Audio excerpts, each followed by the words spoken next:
Thanks for joining us and listening to another God-lived and God-breathed message by Darius Nelms. Our mission is to increase our generation standard back to God's standard of excellence and kingdom living through personal development, relational wisdom, business management, and faith increase. Our aim is that this message inspires and infuses you to reach your next level of living and helps you discover your rightful place in God's kingdom. Now, let's dive into the message.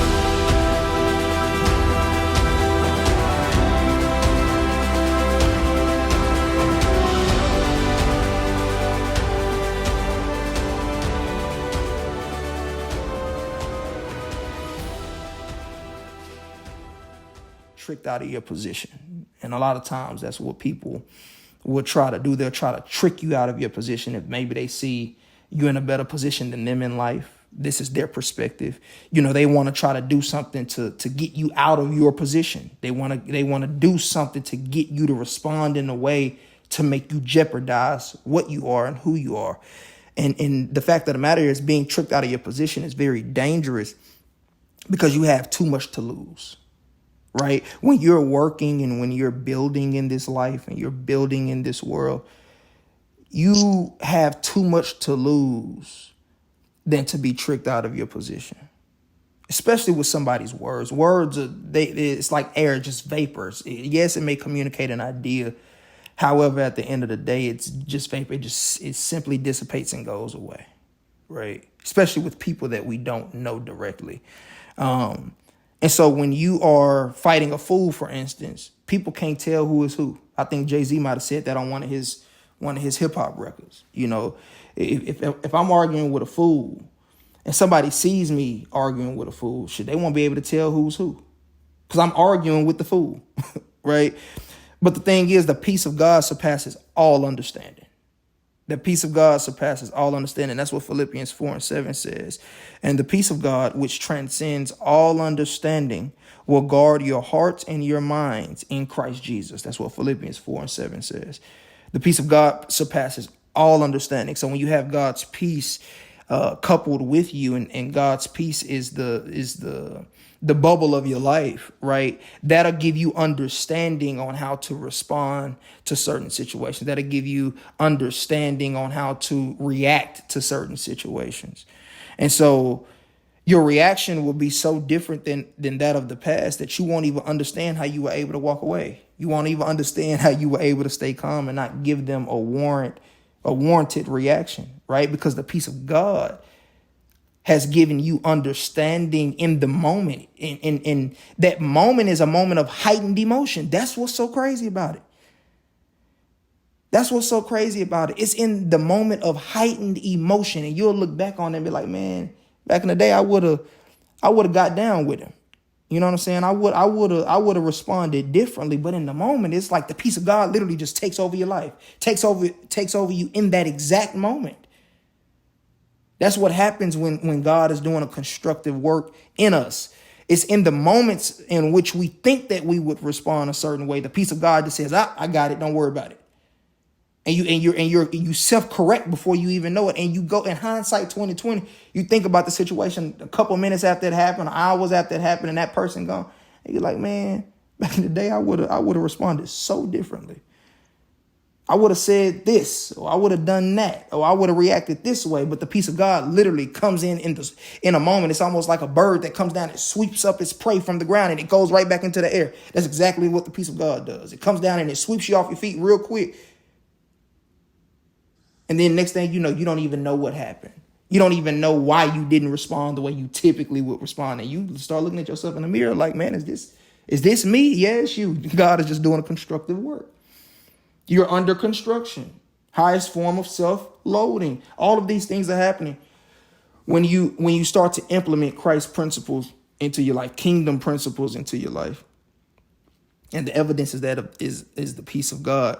Because in the kingdom, we are never called to be the antagonist in a situation. Make sure you write that down. In the kingdom, we are never, ever called to be the antagonist in a situation. Yes, heaven said the peace of God sweeps you off your feet, yet it keeps you grounded. That's a great point. Make sure you write that down. Great input, heaven. Great input. Great input, study, and insert. The peace of God will sweep you off your feet, yet it will keep you grounded. Make sure you write that down for your notes. Great addition. Great addition. Thank you for chiming in. Because again, in the kingdom, we are never called to be the antagonist in a situation. That's why it's always hard for me to hear people say, well, I'm going to play devil's advocate. I get the context and what they mean. And that's not even like a spiritual thought process of mine, the reason why I say I can't do it. But God never calls you to be the antagonist in any situation. Never calls you to be the antagonist. Should you weigh both sides? Absolutely. But God never calls us to be the antagonist in any situation, starting stuff and stirring the pot and being the cause of quarrels and fights and arguments and disagreements and dissension. All of these things that cause emotions to rise, God has never called us to be right in the center of that. He's never called us to be the reason why those things happen. Because the thing is, God's justice and our justice are completely different. Make sure you write that down. God's justice and our justice are completely different. God's justice system and our human logic justice system are two completely different justice systems. God's justice system and our justice system are different. They're not the same. Because once you become the highest form of self, you begin to have this thought process. As I've suffered, may no other person suffer in that manner. That's what the thought process is and becomes when we are truly becoming the highest form of self. As I've suffered, may no one ever suffer in that manner. Because an eye for an eye, in the context in which Julian was talking about on Sunday, or the example that he gave that did come from a Matthew chapter 5 verse, I think it was like verse 45 or something like that. But Jesus was talking about an eye for an eye, a tooth for a tooth. That was a thing during that custom. I mean, even still to this day, people are always trying to get even. They're always trying to make sure that the person that caused harm is harmed. And the eye for an eye in the context of what Jesus was talking about was that of revenge. Because the kingdom benefit of self-awareness is this: God is more concerned with your reaction than their action against you. God is putting a microscope on you. God is more concerned with your reaction than their action against you. That's the kingdom benefit of self-awareness, because now the focus is on you. Can you take the focus being on you? Or do you want the focus to be on the other person? See, this is the thing. We can't worry about the other person. We have to focus and worry about us. The kingdom benefit of self-awareness is that God is more concerned with your reaction than their action. That's what God is concerned about. He's concerned about you. Because that's how his justice system is set up. He got them covered. Don't you even worry about it. But he's concerned about you. He's watching your action. Because the benefit is also that you would remain pure and blameless, because the battles that we face are not physical. The kingdom benefit is that you would remain pure and blameless, because the battles that we face are not physical battles. You're like, Darius, what are you talking about? They're not physical battles. If someone hits me, if someone put their hands on me, if someone harms my family, what are you saying? These battles are not physical. They are spiritual.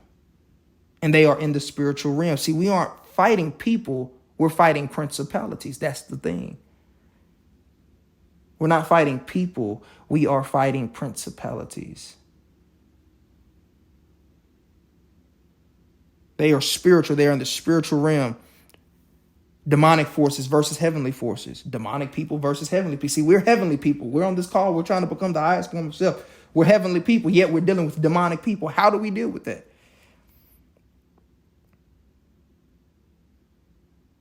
See, because war is an exemption. War has been happening since, even in the Old Testament, war always happened. However, God never called us to be the antagonist. Even in the Old Testament, it was always by defense.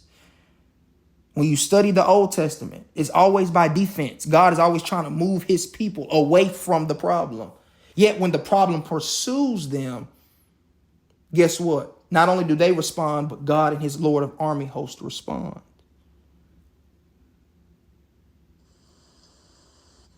Because person to person battles and conflicts, they're supposed to be settled. So we're not supposed to be out here fighting with each other physically. Those disputes are supposed to be settled. How are they supposed to be settled? They're supposed to be settled by effective communication. So that means that we need to learn how to communicate effectively. That does not result to physical altercation. But a lot of times people aren't interested in learning how to communicate effectively. They're just more so worried about responding emotionally because that's how they feel. Many people are like children. They just want to blow up. And they just want to do what they feel in the moment. I've been a victim of that in the past. So it's not to say that I had it all together. No, I've been a victim of that in the past. Yeah, I have. And I'm proud to say it because guess what? I've overcome it. Yeah, I've overcome it. So God is charging us with doing the opposite of what society and culture says. And this is where people draw the line with God. See, now we're at the crossroad. Now we're at the part where we draw the line in the sand and say, well, God, I don't know about this, what we talking about here. I don't know about that. I don't know if that's going to work for me. This is where a lot of people draw the line in the sand with God. Because they say, you know what, that's enough. I can't, I'm not going out picking no battles, but I ain't going to let nobody pick a battle with me. But here's what we need to know about God. Here's what we need to know about Jesus. And here's what we need to know about the kingdom. Softness is not their persona. Make sure you write that down. Softness is not the persona of God. Softness is not the persona of Jesus. Softness is not the persona of the kingdom. Make sure you write that down. God and Jesus, the kingdom, this is not a soft approach. This is not a weak approach. And that's where people draw the line in the sand because they're thinking that God is weak. They're thinking that Jesus was being weak. They're thinking that the kingdom is weak.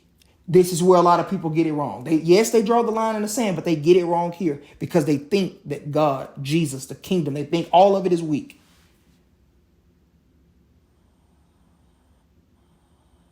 But let me tell you what the truth of it is. It's not softness. What it is it's restraint. Restraint is almost like anger under control. It's restraint, anger under control. See, but again, this is where a lot of people draw the line in the sand because they just want to be angry, but they don't want to be angry under restraint. They just want to walk around angry. They just want to be angry. They want to respond in their anger, yet they don't want to restrain themselves, although they are fuming. They want to do something with their fume. That's where people draw the line in the sand with God. They want to do something with their fume. But softness is not the persona. Restraint is. Because if God, if Jesus, if they release and unleash their power out of emotion, the earth is done. Make sure you write that down.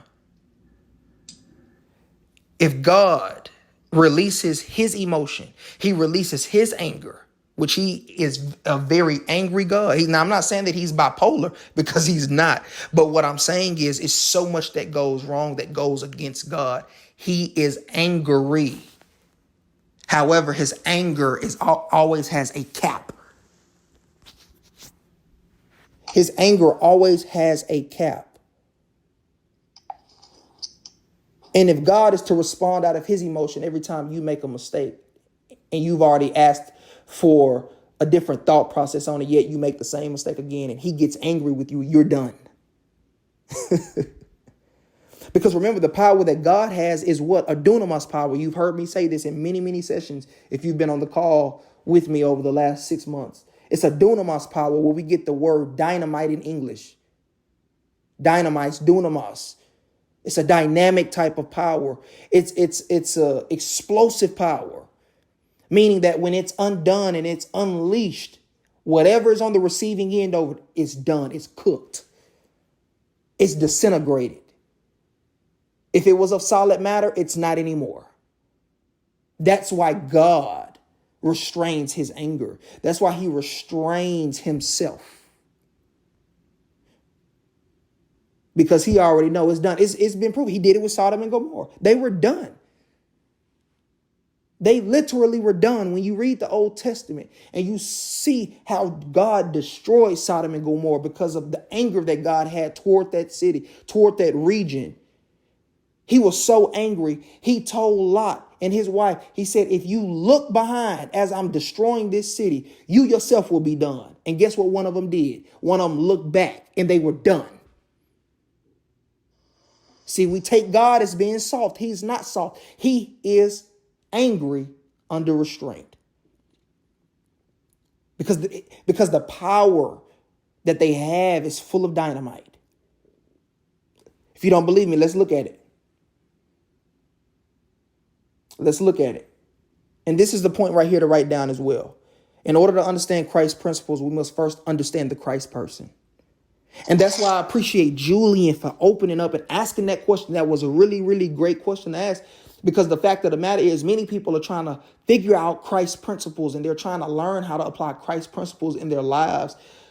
But here's where it gets a little tricky. You must first understand the Christ person, because the moment you begin to understand the Christ person, the principle begins to make sense. So continue to seek and study the Christ person and watch how the principles start to make sense immediately. Even with time, even if in that exact moment it doesn't make sense, let time do its job. Let time catch up to eternity and watch how it makes sense for you. So in order to understand Christ's principles, we must first understand the Christ person. And that's something that my mentor taught me. For your notes, write this down. Matthew chapter 26, verse 46 through 53. Matthew chapter 26, verse 46 through 53. Matthew chapter 26, verse 46 through 53. It said, this is Jesus talking, right? Jesus has just gotten done praying in the garden with two or three of his disciples. He's asked them to stay awake as he prayed for hours. They did not fulfill their duty as his friends and as his disciples to stay awake. So Jesus is a little bit disappointed and upset with them at this time. But because Jesus understands that he's about to be given to the people that are going to put him to death, he's being betrayed by one of his disciples, Judas, who was the 12th disciple. He's being betrayed in this moment. And watch Jesus's response, not only to Judas, but let's watch his response to those who are testing him in his anger. Jesus said in verse 46, rise, let us go. Here comes my betrayer. Verse 47, while he was speaking, Judas, one of the 12, arrived. With him was a large crowd, armed with swords and clubs, sent from the chief priests and the elders of the people. Verse 48, now the betrayer had arranged a signal with them. The one I kiss is the man. Arrest him, Judas said. Going at once, Judas said, greetings, Rabbi or teacher. And Judas kissed him. Verse 50, Jesus replied, do what you came for, friend. Then the men stepped forward, seized Jesus, and arrested him. With that, one of Jesus' companions, who is presumed to be Peter, right, reached for his sword, drew it out, and struck the servant of the high priest, cutting off his ear. Here comes violence. Here comes eye for an eye, human justice. I'm going to stop right there because I'm going to continue on in just a minute, but I want to stop right there. Here comes an eye for an eye. You touch my teacher, I touch you. This is it, living in the flesh. Live and in the flesh. You touch my teacher, I'm going to touch you. And the way I'm going to touch you is going to do more harm to you than you will to him, because I'm cutting that ear off. I'm cut like that. That's how Jesus people was riding for him. Now let's watch Jesus' response. Let's continue to learn the Christ person. Verse 52 says this, put your sword back in its place. Jesus said to Peter, for all who draw the sword will live or will die by the sword. That's what Jesus said. For all who draw the sword will die by the sword. Do you think that I cannot call on my Father, and he will at once put at my disposal more than 12 legions of angels? But how then would the scriptures be fulfilled that they say it must happen this way? This is Jesus angry under restraint. This is Jesus being angry under restraint. God is in heaven watching all of this unfold, and God is saying nothing. Jesus handles this himself under restraint. God and Jesus, they're equal. Yet Jesus shows his disciples how to be angry under restraint. He says those who live by the sword will die by the sword. Do you not think that I can call 12 legions of angels and they won't come and rescue me and tie all of this up? Let's make it make sense. One legion in the Roman military is considered 3,000 to 6,000 soldiers. So what Jesus was saying was, if I'm calling 12 legions of angels, that's anywhere between 36 to 72,000 angelic forces to his rescue and by his force. Do you not think that the scene would be finished if Jesus called his 12 legions of angels? That these are God's and these are Jesus's spiritual angelic forces, 12 legions ready for war at the sound of Jesus's voice. He says this. He also says this later on in scripture when he's about to be crucified. He had to remind them, if I call my legions of angels, they will come from all four corners of the earth. They will rescue me. They will take me down from this cross and you will be finished. Anger under restraint. Because again, an eye for an eye is centered around retaliation. You do wrong to me, I'm going to do wrong to you. You hurt me, let me make sure I hurt you back. Eye for an eye, centered around retaliation, the human justice system. Eye for an eye. If someone kills someone you know, and someone you know kills someone they know, it's an active response of killing whole communities. And Christ is only interested in building communities. Make sure you write that down. It's an active response to killing whole communities. If you kill my people, I'm going to kill your people. And guess what? An entire community is wiped out that quick because everybody's trying to be an eye for an eye. And Jesus is laying out the foundation, and God is teaching us. He's not interested in communities being killed. He's interested in communities being built.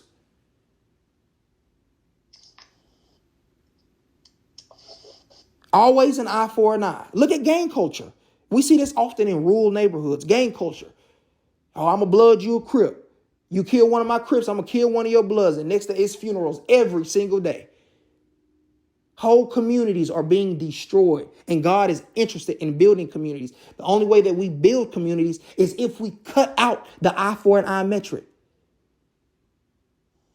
I can't be worried about getting you back the way that you got me. Yeah, you got me. You got me good. I hope you had fun with it because you ain't going to get me again. I hope you got me good. Look, you slapped me this time. You slapped me good this time because it ain't going to ever happen again. I'm going to give you grace on the second one. Or if you slap me a third time, we're going to have a different conversation. Matter of fact, it ain't going to be no more talk because I'm putting my hands on you. See what I'm saying? It is literally the human metric system. The human justice system, eye for an eye. If you live by the gun, you'll die by the gun. Jesus just said, if you live by the sword, you'll die by the sword. If you live by the gator, that gator will turn on you and kill you. What was that man name? Was his name Steve that was always messing with the gators back in our day in our childhood? He got killed by his own gator. I can't think of his name. It was he was out down in Florida or Australia or somewhere where he was working with them gators all the time. And one of them gators turned on him. Steve Irwin, that's his name. Y'all, I know his name was Steve. Steve Irwin, that's his name. Yep. Steve was always working with them gators. And I follow a dude on TikTok who be in a swamp with a gator all the time. He's his pet gator. And I'm like, boy, that gator gonna turn on you one day. It might not be today or tomorrow, but it might be next week. You better be careful. So if you live for the gator, one day that gator literally turn on you, right? But see, here's the thing. God gets the glory when you turn the other cheek. God gets the glory when you turn the other cheek. Make sure you write that down. God gets the glory when you turn the other cheek. See, he can't get glory when you fighting your own battles. Resist the devil. Because the battles we fight are principalities. They're not people. You heard me say this earlier. We fight principalities, not people.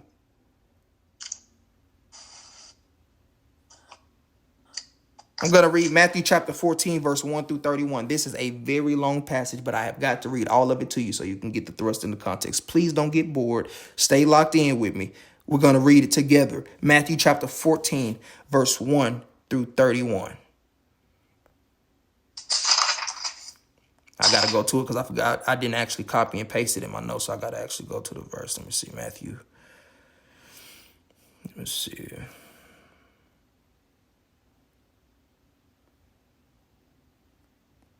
It is Matthew chapter 14, verse 1 through 31.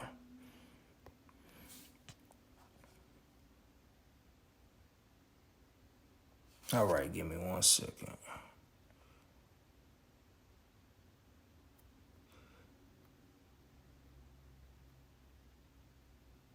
Let me see. Hold up. No, this ain't right. Why did I put down Matthew chapter 14? I'm sorry about this, y'all. Hold on, give me 1 second. Let me see. Why did I put down Matthew 14? This don't have nothing to do with what I'm talking about. I might have wrote down the wrong chapter and verse. Okay. Forgive me for that. I'm going to actually pivot, and I'm going to give you it might have been Exodus 14. Yeah, that's what it was. I'm like, hold up, because I knew I had an Exodus verse in there somewhere, and I didn't even see it in my, I think it's supposed to be Exodus chapter 14. I was just in Matthew the whole time. Give me 1 sec. Exodus, let me see if I'm right. Exodus 14. Yeah, I'm like, I knew I was talking about. Yes, that's what it is. Exodus 14, not Matthew chapter 14. Exodus 14, verse 1 through 31. All right, it says this. Then the Lord said to Moses, tell the Israelites to turn back and encamp near Pihahiroth between Migdal and the sea. They were to encamp by the sea directly opposite of Baal Zephon. Pharaoh will think the Israelites are wandering around in the land of confusion, hemmed by the desert. And I will harden Pharaoh's heart. This is God speaking. And I will harden Pharaoh's heart, and he will pursue them. Watch how God's plan unhatches. But I will gain glory for myself through Pharaoh and all of his army, and the Egyptians will know that I am the Lord. So the Israelites did this. So the Israelites are trying to get away from the Egyptians. They are literally running away from the Egyptians. Yet Pharaoh and his Egyptian army are still in pursuit of the Israelites. Verse 5, when the king of Egypt was told that the people had fled, Pharaoh and his officials changed their minds about them and said, what have we done? We have let the Israelites go and have lost their services, talking about their slavehood. So he had his chariot made ready and took his army with him. He took 600 of his best chariots, along with all other chariots of Egypt, with officers, all of them. The Lord hardened the heart of Pharaoh, king of Egypt, so that he pursued the Israelites who were marching out boldly. The Egyptians, all Pharaoh's horses, chariots, horsemen, and troops, pursued the Israelites and overtook them as they encamped by the sea. As Pharaoh approached the Israelites, as Pharaoh approached, the Israelites looked up, and there were the Egyptians marching after them. They were terrified and cried out to the Lord God. They said to Moses, was it because there were no graves in Egypt that you brought us to this desert to die? What have you done to us to bring us out of Egypt? Didn't we say to you in Egypt, leave us alone, let us serve the Egyptians? It would have been better for us to serve the Egyptians than to die in the desert. Verse 13, Moses answered the people, do not be afraid. Stand firm and you will see the deliverance of the Lord being brought to you today. The Egyptians you see today, you will never see again. Here come God's justice system intact. The Lord will fight for you. You will only need to be still. Then the Lord said to Moses, why are you crying out to me? Tell the Israelites to move on. Raise your staff and stretch out your hand over the sea to divide the water so that the Israelites can go through the sea on dry ground. I will harden the hearts of the Egyptians so that they will go in after them, talking about into the sea after them. And I will gain glory through Pharaoh and his army, through his chariots and through his horsemen. God's plan is unfolding. The Egyptians in verse 18 will know that I am the Lord when I gain glory through Pharaoh, his chariots and his horsemen. Verse 19, then the angel of God, who had been traveling in front of Israel's army, withdrew and went behind them. God's plan is activating. The pillar of cloud also moved from in front and stood behind them, coming between the armies of Egypt and Israel. Throughout the night, the cloud brought darkness to one side and light to the other side. So neither went near the other all night long. God's plan is still unhatching. Be patient. Verse 21, then Moses stretched out his hand over the sea, and all that night the Lord drove the sea back with a strong east wind and turned it into dry land. The waters were divided, and the Israelites went through the sea on dry ground. None of them got wet, with a wall of water on their right and to their left. Verse 23, the Egyptians pursued them, and all of Pharaoh's horses, chariots, and horsemen followed them into the sea. Verse 24, during the last watch of the night, the Lord looked down from the pillar of fire and a cloud at the Egyptian army and threw it into confusion. He jammed the wheels of their chariots so that they had difficulty driving. And the Egyptians said, let's get away from the Israelites. The Lord is fighting for them against Egypt. Verse 26, then the Lord said to Moses, stretch out your hand over the sea so that the waters may flow back over the Egyptians and their chariots and their horsemen. Moses stretched out his hand over the sea, and at daybreak, the sea went back into its place. The Egyptians were fleeing toward it, and the Lord swept them into the sea. The water flowed back and covered the chariots and horsemen. The entire army of Pharaoh that had followed the Israelites into the sea, not one of them survived.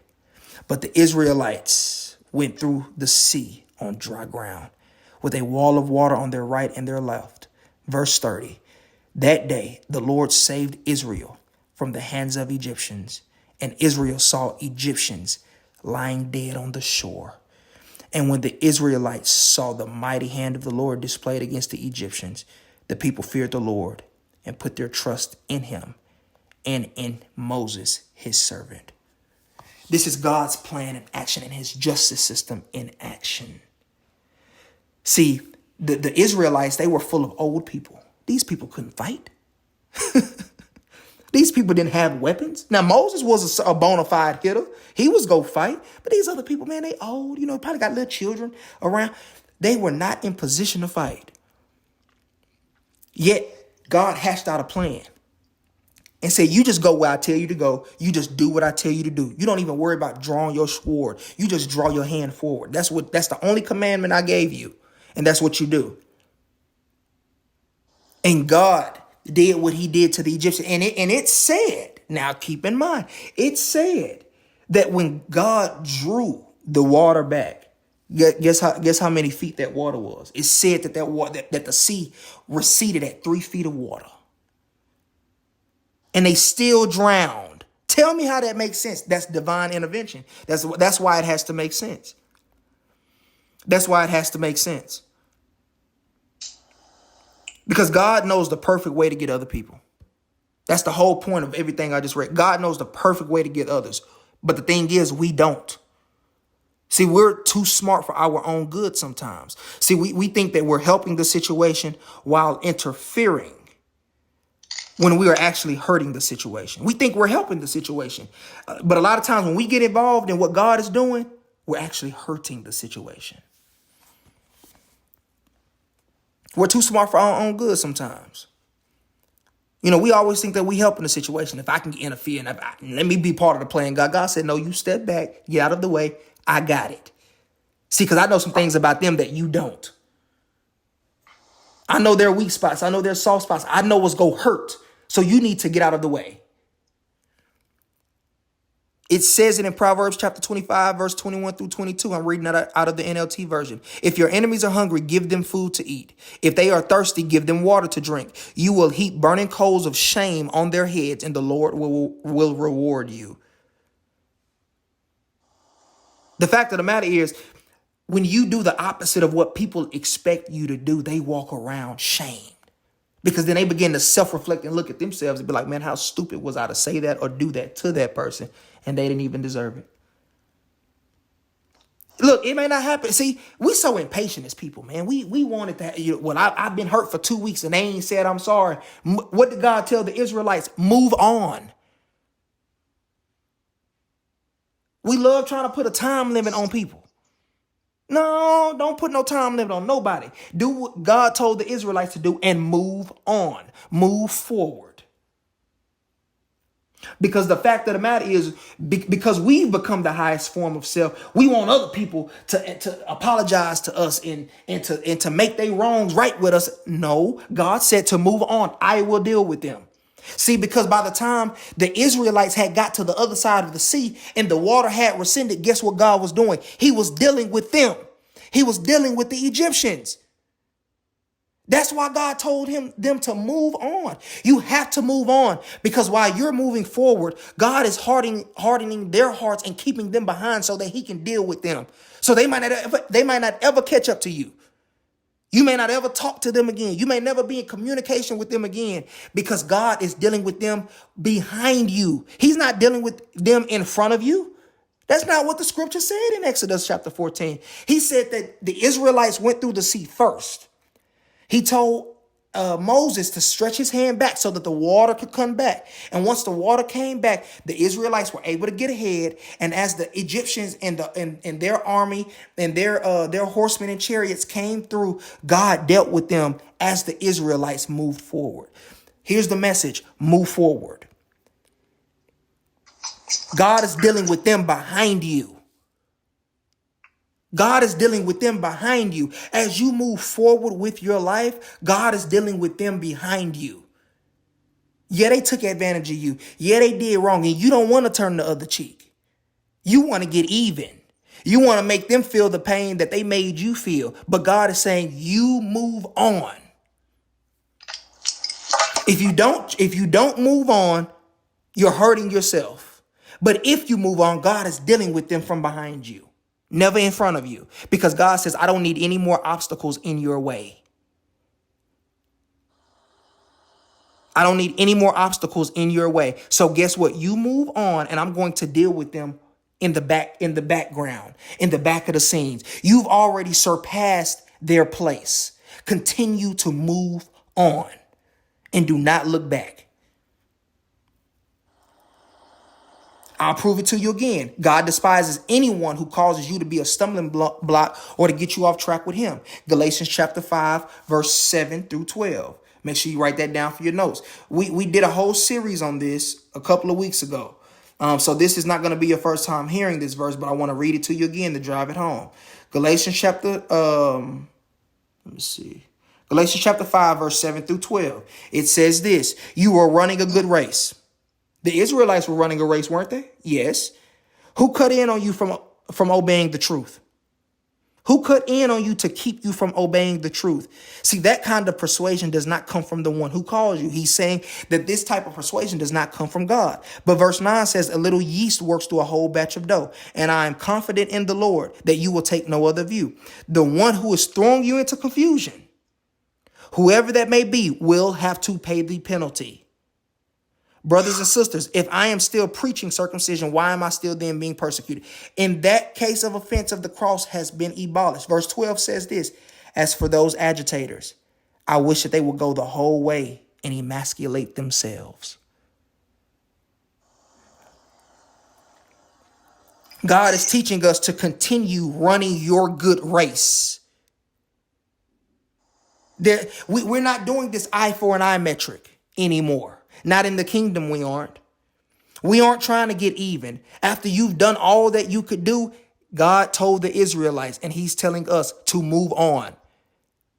See, because as long as you stay where you're at trying to get even with them, God can't do what he needs to do.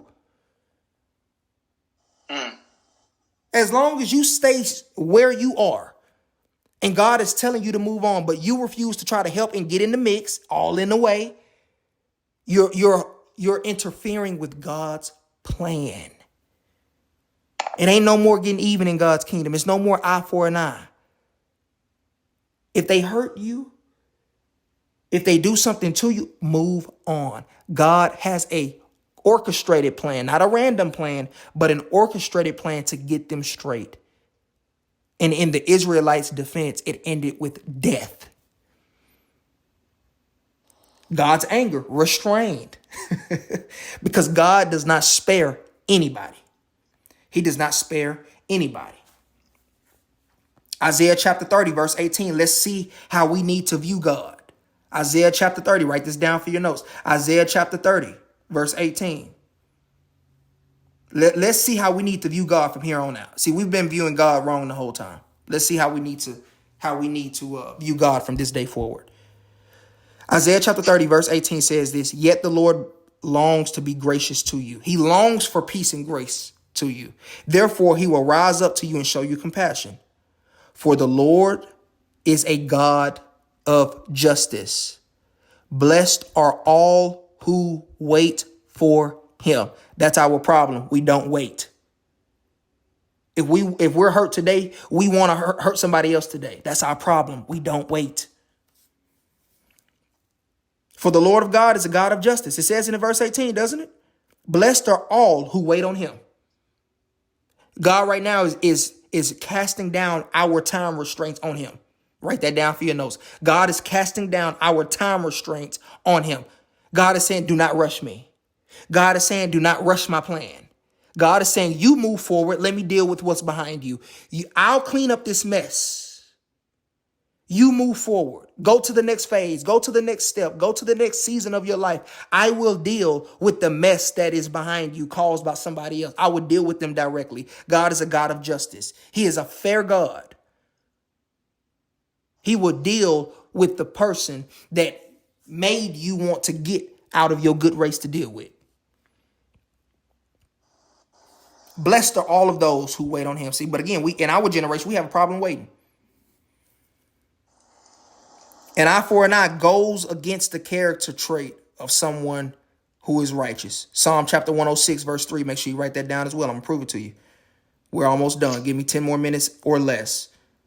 Psalms chapter 106.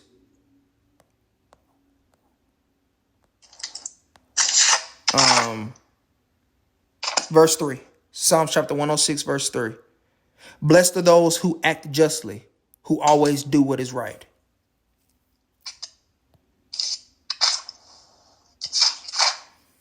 Blessed are those who act justly, who always does what is right. I'll read it to you in the New King James Version. This is even a more accurate version. Blessed are those who keep justice, and he who does righteousness at all times. Focus on moving forward and be righteous and watch God come to your rescue. Because even verse 4 says, remember me, O Lord, with the favor you have toward your people.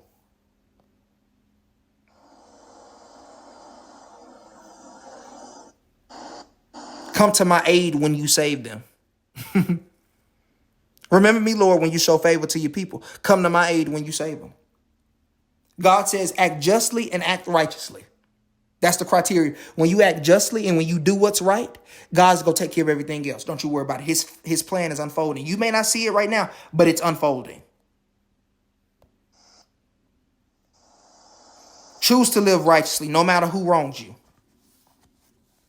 Because again, an eye for an eye goes against the character trait of someone who is righteous.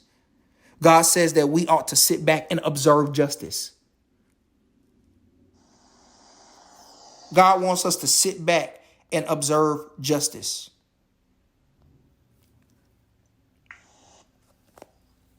See, if they steal from you, let them have it. It's easier said than done, though, right?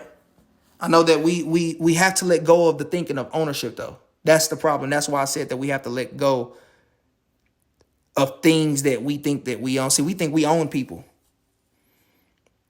We think we own relationships. We think that we own the possessions, the material possessions that we have. Oh, somebody break into my spot while I'm not there, I'm going to go hunt them down, eye for an eye. God says, no, let them have it.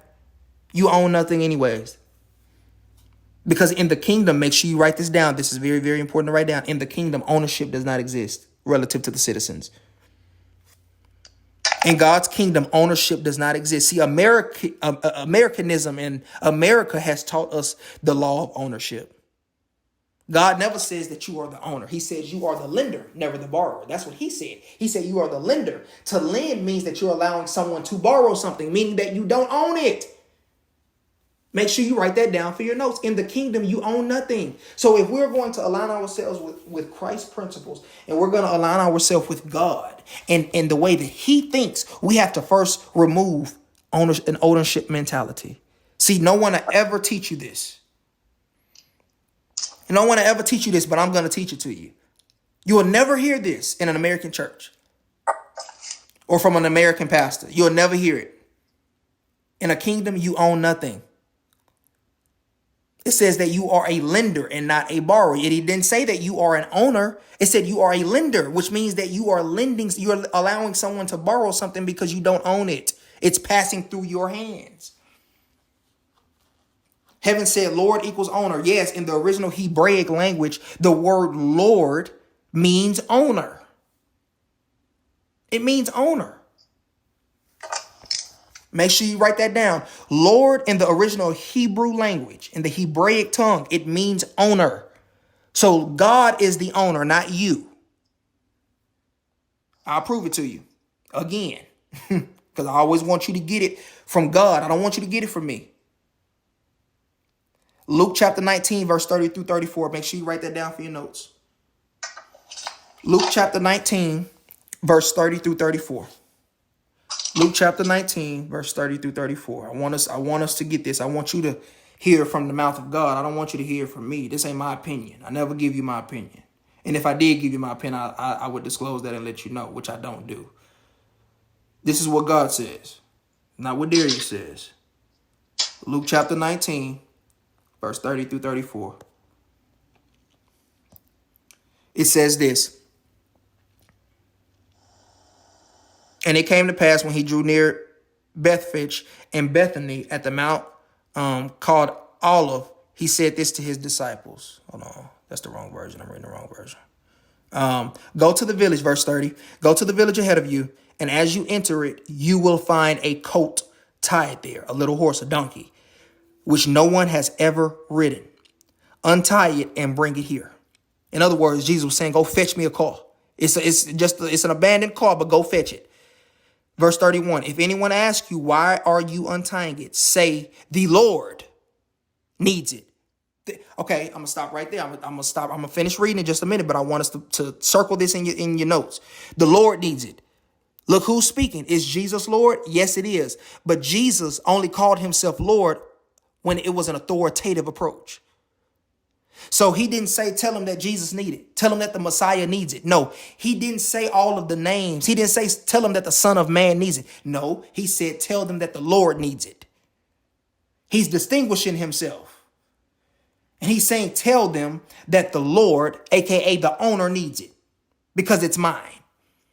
Verse 32, those who were sent ahead went and found it just as he had told them. As they were untying the colt, its owners asked them, why are you untying that coat? Why are you taking my coat? That's mine. Verse 34 says this. They replied, the Lord needs it. The owners of the coat, the earthly owners, quote unquote, of the coat on earth said, why are you untying my coat? And his disciples said, the Lord, aka the actual owner, needs it. Man, I hope that did not go over your head. He said the Lord needs it, which debunked the whole ownership thing. And guess what? The disciples didn't get any fight from its earthly owners because we don't own anything. Did the people know who the disciples were even talking about? No. They just said the Lord needs it. They literally said what Jesus told them to say. The Lord needs it. The Lord needs it. So again, choose to live righteously and allow God to serve justice. He does not lack in that area. Righteousness and justice are always coupled together. Make sure you write that down. Righteousness and justice are always coupled together. Your righteousness makes you innocent. Make sure you write that down as well. Your righteousness makes you innocent. And when you are innocent, no one is spared. Make sure you write that down. When you are innocent, no one is spared. When you are innocent, no one is spared. My dad used to always tell it to me like this. He said, son, you have to always make sure you're in the right so that when I go to raise hell, I can't be in the wrong. That's what my daddy used to always tell me when I was a kid. He said, look, always make sure you are in the right. Make sure you ain't do nothing wrong. And even if I did do something wrong, he still was going to ride. But the fact of the matter is, when I go to raise hell, I want your name to be flawed. I want your name to be spotless and without blemish, because it's going to be justified how I raise hell. That's what God is saying to us. Make sure that you're righteous. Not self-righteous, but make sure that you're righteous. Make sure that you are in right standing. Make sure that you are living right. Make sure that you aren't doing an eye for an eye. Because when you do that, now you void out what God is doing. God says if they do you wrong, still treat them nice and leave them in peace. I talk about that in my upcoming book, the book that many of you have already pre-ordered. I talk about that. I said, in peace I came, in peace I shall leave. I came to you in peace, but guess what? Even when the relationship is over and I leave, I'm leaving in peace. I'm not leaving trying to get even with you. I'm not leaving trying to get in any type of shape, form, or fashion to get you to feel what I feel. Not happening. Because at the end of the day, I need my name to be spotless. I need my name to be blameless. Because guess what? When my name is spotless, blameless, and I'm innocent, oh, God is raising all type of hell behind me. And you should take that same statement and apply it to you. That's what you should say in your private time. I'm going to be spotless. I'm going to be blameless. So when it comes time for God to raise hell behind me, God is definitely going to be a hell raiser. Yeah, God is definitely going to be a hell raiser. Because God is just like that. He's not soft. Jesus is not soft. They've just shown us what mastery and discipline looks like. Control. When you could be out of control. That's the thing. We're always out of control as humans. We always go act harshly and in a way that don't have nothing to do with God. Yes, JP said always operate in a state of love. Absolutely. Absolutely, bro. Always operate in a state of love. Make sure you write that down for your notes. What JP said, always operate in a state of love.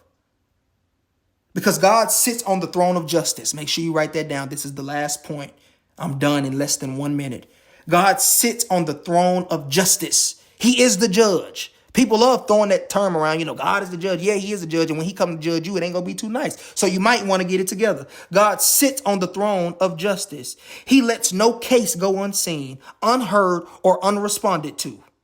So when there is a case in your life, when there's a case on your file, when there's a case against you, make sure that your name is blameless, spotless, and pure and righteous.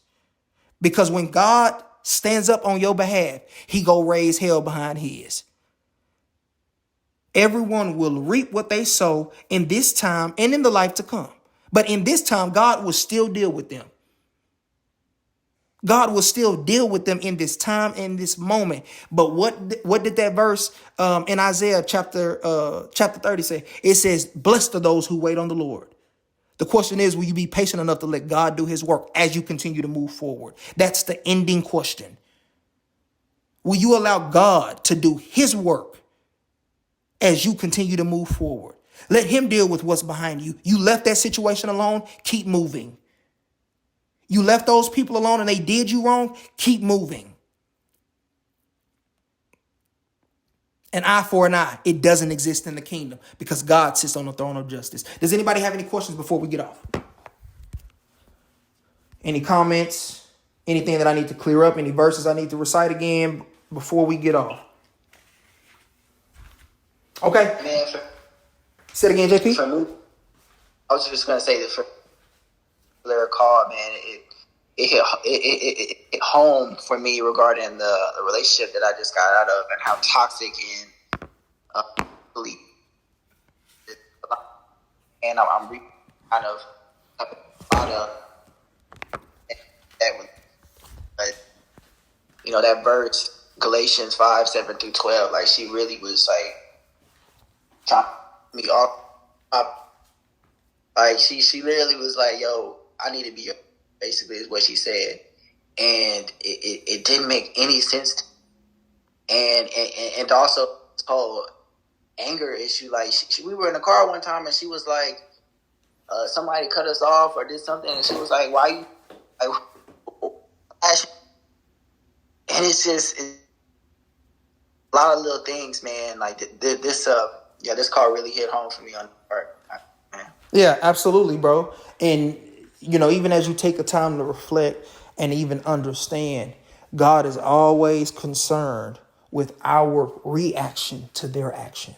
He's going to deal with them. Trust and believe he will. If they wronged you, if it was a toxic situation, whatever it is, he's going to deal with them. If they did something to you that was inappropriate, whatever the case is, God is going to deal with them. Heaven, I see you have your hand up. What you got for me?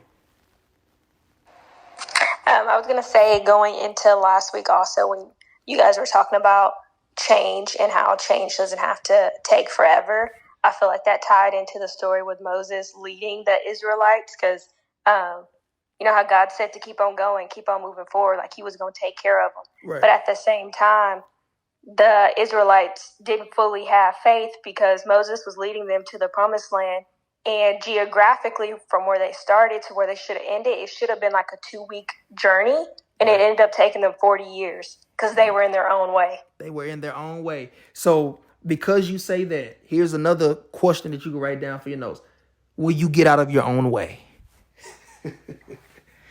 That's a question for everybody on this call and a question for everybody that's not on this call. Will you get out of your own way? Thank you for inserting that, Heaven. Thank you so much. Will you get out of your own way? So thank you guys so much for chiming in, for giving me your time. We won't be on call this Sunday again, but we will resume next Sunday, which is I think the 27th. So anytime between now and then, I might drop something in the group because I don't like going too long without being in communication with everyone and without making sure everybody is good and straight. So, 10/29, yeah, it'll be October 29th, Sunday, October 29th. That'll be the next time we're on call. So be on the lookout in the app. Make sure you turn your notifications on in the settings of the app so that you can get notified if I drop something that's informative or helpful to us until we meet again on the 29th. If you ever have any questions, feel free to reach out to me, how you know how to, and we'll be in touch soon. I appreciate everyone's time.